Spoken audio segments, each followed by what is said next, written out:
जय माता की दोस्तों, इनको सुनिए इनका क्या कहना है। बेटियों को कि सीता आज तक क्यों पूजी जाती है, सावित्री आज तक क्यों पूजी जाती है, अनसुईया देवी आज तक इतनी क्यों मान्यता प्राप्त है। सुन लिया आपने? हम तो खुद चाहते हैं ठाकुर देव की नंदन जी और बाकी की कथावाचक बल्कि घर घर में ये बात सोची जाए कि आखिर जिस भारतीय समाज में त्याग, समर्पण, प्रेम, निष्ठा और ममता की मूर्ति हुआ करती थी, जो देवी हुआ करती थी, वो महिलाएं अब वैसी क्यों नहीं रही। ये बात कथावाचकों को खुद सोचनी चाहिए। ये आप समाज से क्यों पूछ रहे हैं? समाज में अलग क्यों जगा रहे हैं? ये तो आपको खुद सोचना चाहिए कि भारतीय समाज में महिलाएं जो त्याग, निष्ठा, समर्पण और प्रेम की देवी हुआ करती थी, अब वो वैसी क्यों नहीं रही। ये तो आप खुद सोचिए, लेकिन आप नहीं सोचेंगे, है ना। आप जरा महिलाओं का इतिहास निकाल करके देखिए। जब घर घर में महिलाएं सती, सीता और सावित्री जैसी हुआ करती थी, तो उनके साथ घर घर में व्यवहार कैसा होता था। उनके त्याग, समर्पण, निष्ठा, प्रेम की कोई इंपॉर्टेंस नहीं, कोई वैल्यू नहीं। उनको ये बात धीरे धीरे समझ में आने लगी कि इन चीजों की कोई वैल्यू नहीं है। मेंटली, फिजिकली टॉर्चर, ह्यूमिलिएट करना, ऐसे भयंकर भयंकर टोंट मारना कि इंसान जीते जी मर जाए। मान सम्मान अगर आदमी को चाहिए, प्रेम आदमी को चाहिए, तो महिलाओं को भी तो चाहिए। वो महिलाओं को कभी नहीं मिला। जब उनको दिखने लगा हम सब कुछ करते हैं, उसके बावजूद भी सिर्फ हमको ह्यूमिलिएट किया जाता है, तो फिर कोई क्यों करेगा। किसी के त्याग की वैल्यू समझी ही नहीं जाएगी तो कोई त्याग क्यों करेगा। किसी की प्रेम की वैल्यू नहीं समझी जाएगी तो कोई प्रेम क्यों करेगा। प्रेम तो इंसान उसी से करेगा जो उसकी भावनाओं को समझेगा। बच्चे लव अफेयर में क्यों जा रहे हैं? बच्चों का तो अरेंज मैरिज से बिल्कुल ही विश्वास हट गया है। जब वो देखते हैं कि अरेंज मैरिज में तो किसी भी प्रकार से कोई सेटिस्फेक्शन नहीं है हस्बैंड वाइफ के बीच में, इतना डिस्प्यूट है, अरेंज मैरिज तो करना ही नहीं चाहिए।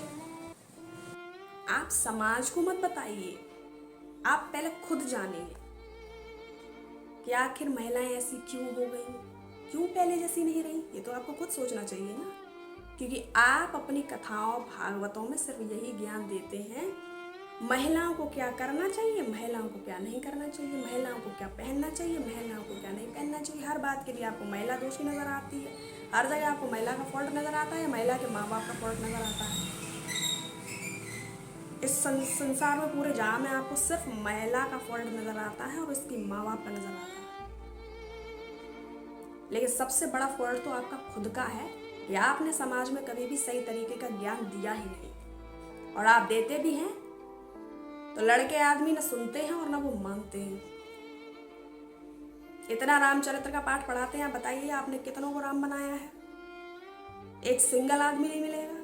सीता जी भी जीते जी पूज्य नहीं हो पाई थी इस संसार में। वो भी जब इस संसार से चली गई है ना, तब उनकी पूजा हुई है। जीते जी तो उनकी भी पूजा नहीं हो पाई।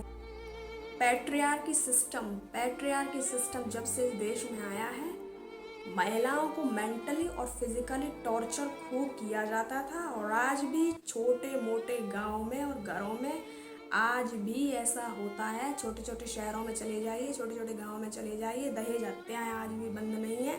दहेज के पीछे इतनी महिलाओं को मार दिया जाता है, उस पर आपका कोई फोकस नहीं है। लड़की के माँ बाप को आप जिम्मेदार ठहरा देते हैं और लड़कियों को जिम्मेदार ठहरा देते हैं। पहले आप ये बताइए कि जो माँ बाप अपनी बेटियों से प्रेम करते हैं, उन्होंने सोचा बेटियां जब आत्मनिर्भर हो जाएंगी तो हमारी बेटियों के जीवन में सुख आ जाएगा, हमें दहेज नहीं देना पड़ेगा। लेकिन पढ़ा भी रहे हैं, बेटियां नौकरी भी कर रही हैं, तो भी दहेज देना पड़ रहा है।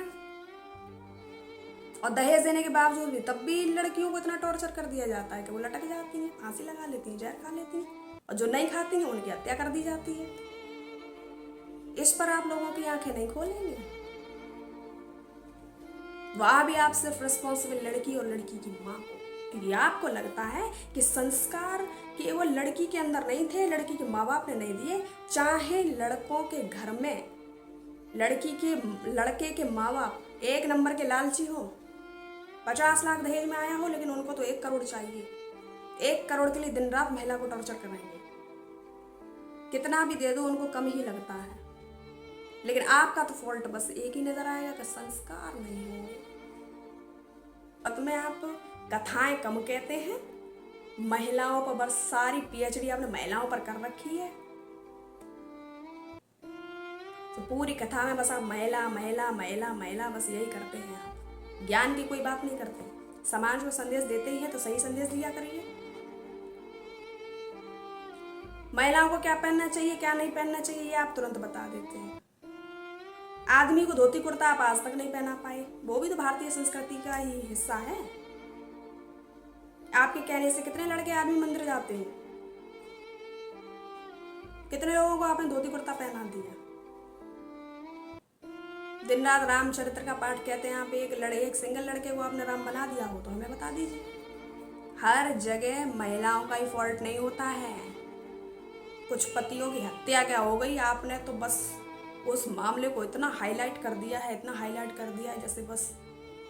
और लेडियों की इतनी हत्या हो रही है उसका तो आप डेटा लेके भी नहीं आए, क्योंकि उसका डेटा आप खुद नहीं बताएंगे। उसका डेटा बताने में आपको खुद को शर्म आने लगेगी, क्योंकि उनका महिलाओं की हत्याओं का डेटा टॉप पर है। वो आपको बताने में खुद ही शर्म आएगी। वाद के नाम पर, महिला पुरुष के नाम पर, हिंदू मुस्लिम कास्ट के नाम पर आपने इतना भेदभाव फैलाया है समाज में जम करके।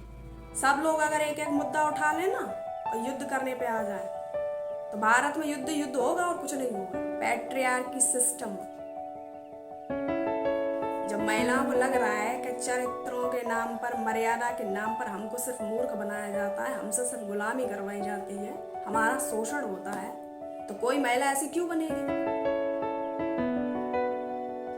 और ये लड़के आदमियों ने ब्रेन वॉश कर करके महिलाओं को उसी रास्ते पर पहुंचा दिया जिस रास्ते पर वो खुद चलते हैं। लेकिन फिर भी आपने वहां पर भी महिलाओं को ही रिस्पॉन्सिबल ठहराया है। उनका ब्रेन वॉश किया जा रहा है, वो आपकी समझ में ही नहीं आता है। सावित्री ऐसी महिलाएं चाहिए। जब कोई इंपॉर्टेंस ही नहीं है तो कोई क्यों ऐसी बनेगी। ये समाज में जो मैसेज फैला रहे हैं ना कि पतियों की हत्या हो गई, तो पतियों की हत्या कैसे हो गई। हाँ? और आपके इस मैसेज से अगर किसी भी महिला के साथ गलत हो रहा है और उसे जस्टिस नहीं मिलेगा तो एक हत्या और होगी, इससे तो हत्याएं और बढ़ेंगी। मैसेज देना ही है तो सही दिया करिए या बैलेंस्ड बात किया करिए। हत्या तो किसी की भी ठीक नहीं है, चाहे पति हो, चाहे पत्नी हो, चाहे बच्चे हो। आपका फोकस केवल एक ही जगह क्यों है, बाकी की जगह क्यों नहीं है। तो लगता है कि आपने ज्ञान दे करके समाज सुधार कर रहे हैं, बट एक्चुअली में समाज का भट्टा डार कर रहे हैं आप। एक ही पक्ष की बात बोलते हैं आप हमेशा, दूसरे पक्ष के बारे में तो आपका सोचना काम ही नहीं है। पूरा ज्ञान इस पर आधारित होता है कि महिलाओं से कैसे उनसे गुलामी करवानी है, उनसे गुलामी करवानी है। एक ही काम दिया है आपने महिलाओं को गुलामी करने का, बस जाइए और सबकी गुलामी करिए, सबकी जी हुजूरी करिए, यही काम है। और उसके बावजूद भी मेंटली और फिजिकल टॉर्चर झेलिए। और लड़कियों के माँ बाप को दोष क्यों देते हैं। जब महिलाओं की इतनी दुर्गति थी उस टाइम पर, जब घर घर में सब कुछ कर रही हैं, उनके त्याग समर्पण निष्ठा प्रेम की कोई इंपॉर्टेंस कोई वैल्यू नहीं है, तो माँ बाप ने ही सोचना शुरू किया कि बेटा पढ़ लो, आत्मनिर्भर बनो, किसी के ऊपर निर्भर मत रहो। पढ़ा भी रहे हैं, नौकरी भी करवा रहे हैं, दहेज भी दे रहे हैं, उसके बाद भी तो लड़कियां घर का भी काम कर रही हैं, बाहर भी कमा भी रही हैं, बच्चे भी देख रही हैं, महिलाएं अपने घर का बाहर का सब कर रही हैं, घर को मैनेज कर रही हैं, और उसके बावजूद भी दिन रात उनको मेंटल और टॉर्चर ही मिलता है। देखा है आपने घर घर में जाके? नहीं, आप तो वहां बैठ करके सिर्फ ज्ञान देते हैं। जाकर के देखिए आज भी छोटे छोटे शहरों और गांव में क्या हाल है महिलाओं का। जब तो आज भी दहेज के पीछे हत्याएं बंद है ना, मेंटल और फिजिकल टॉर्चर बंद है। आपके ज्ञान की वजह से लड़की और लड़की के माँ बाप, बस लड़की और लड़की के माँ बाप, उन दोनों का जीना हराम है। बेटियों के जीवन से सुख छीन लो, उन्हें मत जीने दो। खुद दिन रात परेशान हो कि हमारी बेटी की जिंदगी से सारा सुख छिन गया है, इतनी दुखी है, और रिस्पॉन्सिबल उसकी माँ को ठहरा दो ऊपर से। लव अफेयर, क्यों बच्चे लव अफेयर में जा रहे हैं? जानते क्यों जा रहे हैं? उनकी समझ में आ गया जितना मर्जी चाहे जो कर लो, मेंटल और फिजिकल टॉर्चर ही झेलना है। अरेंज मैरिज तो करनी ही नहीं चाहिए, उससे बढ़िया लव मैरिज है, इसलिए बच्चे लव मैरिज की तरफ जाने लगे। आपको तो लव मैरिज से भी आपत्ति है। अब जब किसी लड़की का अफेयर कहीं और चल रहा है और उसकी शादी किसी दूसरे से होगी तो वहां हत्या ही होगी, और क्या होगा। तो आप ये समाज से मत पूछिए कि अफेयर क्यों हो रहे हैं, ये आप खुद सोचिए कि अफेयर क्यों हो रहे हैं, क्यों महिलाएं पहले जैसी नहीं रही है। तो आपको सोचना चाहिए, समाज से क्यों पूछ रहे हैं आप? आपके उल्टे सीधे ज्ञान की वजह से ये सब हो रहा है। ये औरतों को दबाइए। जब घर की लड़कियां देख रही हैं कि हमारी माँ के ही जीवन में कोई सुख नहीं है, हमारे पिताजी हमारी माँ को दबा करके रखते हैं, गाली गलौज करते हैं, मेंटल फिजिकल टॉर्चर करते हैं, तो उस लड़की के मेंटल स्टेटस पे क्या फर्क पड़ता है? उसे तो यही लगेगा ना कि अरेंज मैरिज तो कभी ना करें। कुछ लड़कियों के तो ये हाल है, इतना डरती है कि शादी ही ना करें। शादी ही सबसे बड़ा बुरा बवाल है, करनी ही नहीं चाहिए। कौन इतना झेलेगा? सब कुछ करने के बावजूद भी इतना टॉर्चर झेल रहे हैं तो शादी करने की जरूरत क्या है? करो ही मत। लेकिन नहीं, फिर वहां भी आपत्ति है, बेटा करो शादी, बेटा करो शादी। हर घर में जाके देखिए, तब पता चलेगा आपको, वो भी छोटे छोटे शहरों में और छोटे छोटे गांवों में। अभी छोटे छोटे गांवों में और शहरों का तो हाल ही नहीं पता है आपको। दहेज हत्या के मामले में उत्तर प्रदेश का नाम टॉप पर है। वो सब नहीं देखेंगे आप। माँ बाप के मन में चाहे खुद लालच भरा हुआ है, बट माँ बाप फिर भी सही है। लड़की का अफेयर पहले से ही किसी के साथ है तो दूसरे के साथ शादी क्यों की जा रही है? क्यों दो लोगों को जबरदस्ती साथ रहने के लिए मजबूर किया जा रहा है? जब नहीं रहना चाहते तो हत्या नहीं होगी और क्या होगा? समानता के लेवल पर तो आप महिला और पुरुष को कभी आने ही नहीं देंगे। आपका ज्ञान तो हमेशा महिला विरोधी ही होता है, बस महिला विरोधी।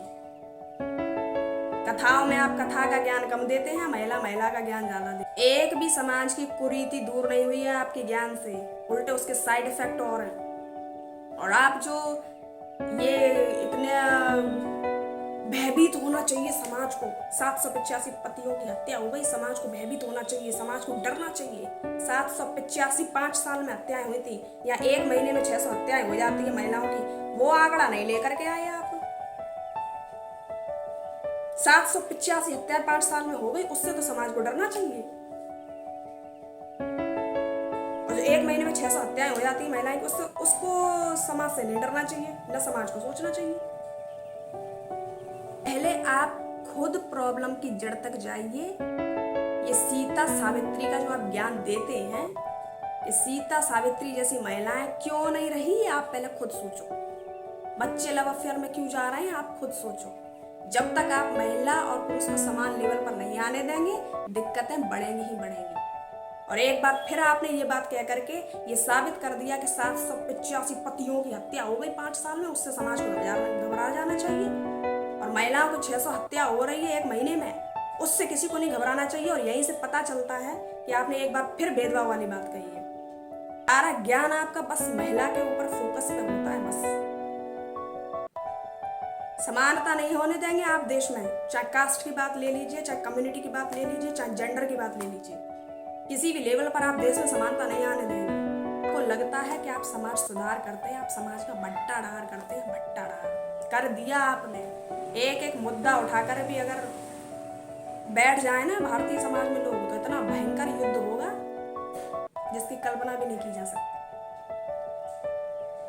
और आप पर तो कोई फर्क पड़ता नहीं है, आप तो ऊंचे सिंहासन पर बैठ करके ज्ञान देते हैं, 40-40, 50-50 लाख रुपए आपको भागवत में मिल जाते हैं। बस आपका काम तो बढ़िया चल ही रहा है। डुअल पॉलिटिक्स आप बहुत अच्छे से करते हैं। समाज को मैसेज देना ही है तो थोड़ा बैलेंस्ड मैसेज दिया करिए। किसी को भी दबा करके रखना, उसे नीचा दिखा करके रखना, किसी को दबा करके रखना है उसे नीचा दिखाना किसी भी तरीके से अच्छा नहीं हो सकता है। वहां हत्याएं होंगी और कुछ नहीं होगा। छोड़ दिया महिलाओं ने कि इसमें कोई फायदा नहीं है करने का। पहले खुद जानो, समाज को ज्ञान बाद में देना।